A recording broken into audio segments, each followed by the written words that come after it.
Bonjour, je suis Stella Marie Larocque, je suis québécoise du Canada.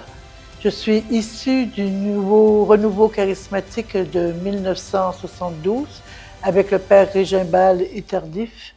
Je pratique dans le service pour Dieu depuis maintenant plus de 50 ans, car à 12 ans, je donnerai mon premier message, ma première prédication.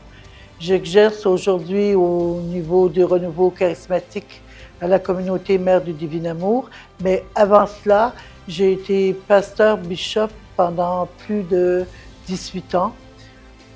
Voilà en gros un petit peu le parcours de ma vie. Je suis aussi l'heureuse maman d'une fille et d'un beau-fils pasteur qui sont dans le milieu protestant et de 4 beaux petits-enfants que j'aime, comme j'aime ici les enfants d'Afrique et tous les gens qui se trouvent ici en Côte d'Ivoire.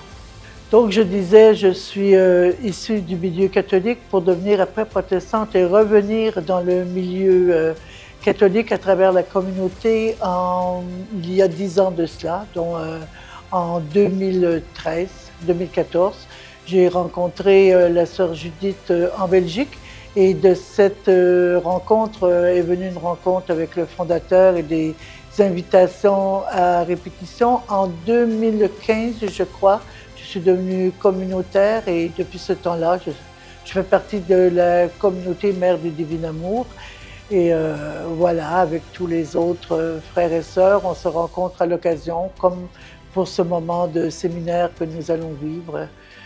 Voilà, grâce à notre fondateur Clément Acoupé et surtout grâce à Dieu qui a permis toutes ces rencontres. Bien sûr que les réalités au niveau de l'Afrique ne sont pas les mêmes, mais pour chaque pays, c'est différent. Donc j'ai la grâce d'avoir voyagé beaucoup et d'avoir fait énormément de différents pays, une trentaine en tout, au moins, minimum. Et à chaque fois, c'est autre chose. Mais moi, je crois que là où on va, on doit planter la plante de nos pieds et proclamer que cette terre est aussi notre terre. On ne vient plus comme des gens qui viennent comme des voyageurs, mais on vient comme des Africains. Moi, je dis qu'ici, je suis une Ivoirienne blanche. J'aime me mélanger au peuple, j'aime danser avec eux, j'aime parler avec eux, j'aime les prendre dans mes bras. Je ne comprends pas trop la dimension des gens qui voyagent sans devenir eux-mêmes un peu de la couleur de là où ils voyagent. Pour moi, c'est très important de me sentir avec eux. C'est pour ça que je dis souvent, j'ai des fils et des filles ici parce que mon cœur est là où je suis. Je viens souvent en Côte d'Ivoire. Donc voilà, maintenant je crois que j'ai une partie de moi qui est ivoirienne. Voilà. Le regard que je porte par rapport à l'évangélisation en Côte d'Ivoire se situe à un petit niveau parce que oui, je viens souvent dans les grandes réunions, mais pour ce qui est du peuple en général, les contacts sont moins fréquents. J'ai quand même la grâce de plus en plus de venir en dehors des rencontres communautaires. Je trouve que le peuple ivoirien a quelque chose de très proche du peuple québécois. C'est-à-dire que les gens sont chaleureux, ils aiment sourire, J'aime la foi aussi. Je suis très touchée de voir que dans ces temps de pluie, là, le peuple est là, il nous entraîne avec eux. Moi, je vois que le peuple a besoin quand même, c'est mon avis, hein, le peuple a besoin quand même de s'acquérir de cette appartenance qui sont eux aussi des serviteurs, des servantes et qu'ils ont des choses à dire pour la Côte d'Ivoire, pour leur famille bien sûr, mais je parle du petit peuple, hein, je parle de ceux qui nous regardent souvent. Je crois qu'ils ont des choses à nous apprendre et moi j'apprends beaucoup d'eux. C'est un peuple que je trouve chaleureux, j'aime beaucoup les enfants aussi et ici j'ai la grâce de pouvoir être moi-même. C'est un peuple chaleureux comme les Québécois, j'oserais dire, simple et chaleureux.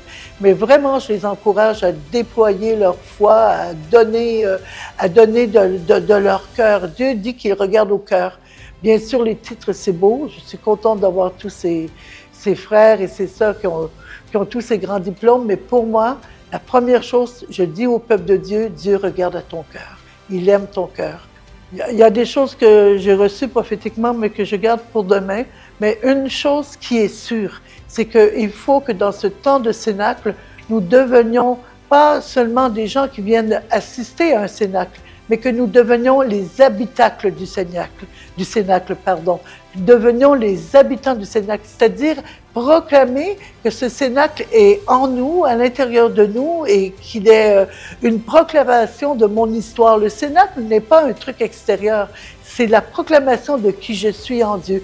C'est une Pentecôte qu'on ne doit pas vivre seulement dans ce temps, mais une Pentecôte qu'on doit vivre à chaque instant de notre vie. Être comme Maman Marie. Bien sûr, je suis contente qu'on voit Maman Marie en arrière parce que pour moi, c'était une de mes raisons de mon retour. Et dans ce cénacle, je voudrais qu'on soit enflammé comme Maman Marie a été enflammée à la Pentecôte. Elle était enivrée. J'ai soif de voir un enivrement, pas seulement de l'intellect ou des émotions, mais du corps, des corps enflammés. C'est ce que je rêve à ce cénacle, de voir des corps enflammés, voir des torches vivantes pour Dieu, voir des flambeaux, plus qu'olympiques, mais des flambeaux de l'Esprit Saint qui se tient comme ça et qui proclame, et moi je suis flamme de Dieu, je suis flamme pour Dieu, je suis flamme avec Dieu. Je pense que ce qui compte le plus pour moi, c'est que les gens ne voient pas une personnalité, qui ne voient pas non plus un visage ou un corps, mais qui voient un cœur. Au Québec, on a une petite figurine et ce n'est pas une tête, c'est un cœur qui remplace la tête. Et pour moi, c'est tout ça. Le cœur de Dieu, c'est la Trinité, mais c'est la Trinité qui habite à travers ma vie. J'aime Dieu à fond la caisse, je suis passionnée de lui et sans lui, pour moi, rien n'est possible. Je voudrais que les gens retiennent que le cœur n'a pas de... Encore une fois, n'a pas une personnalité autre que le cœur de Jésus. Je voudrais que les gens me connaissent pour la passion que j'ai de Jésus. Cette passion de la croix, cette passion que Marie avait, que le Père nous a transmis par le Saint-Esprit, je voudrais que les gens sachent que Dieu dit toujours dans sa parole, c'est un de mes versets préférés, Dieu dit qu'il regarde au cœur. Alors, je voudrais être connu pour mon cœur, pas pour le reste. Le reste, sincèrement, ça ne m'attire pas trop. Mais un cœur simple, un cœur vrai, un cœur sincère. J'ai un vrai désir de sainteté pour Dieu. Et ça, chez moi, c'est très fort. J'aimerais juste être capable que les gens disent un jour, elle a su essuyer les larmes comme Jésus savait essuyer les larmes. Elle a su danser avec le peuple qui dansait. Elle a su rire quand il fallait rire. Elle a su prendre dans ses bras. Je voudrais juste qu'on me connaisse comme une toute petite qui essaie de suivre, et je suis sincère, qui essaie de suivre les traces de Jésus. Comme Maman Marie, comme Marie-Madeleine, comme tous ces saints et ces saintes. Et j'espère un jour, ce n'est pas de l'orgueil, c'est un réel désir d'être reconnue sainte aux yeux de Dieu. Parce que pour moi, c'est ce qui compte le plus. Sainteté, sainteté, sainteté à ton nom, Jésus.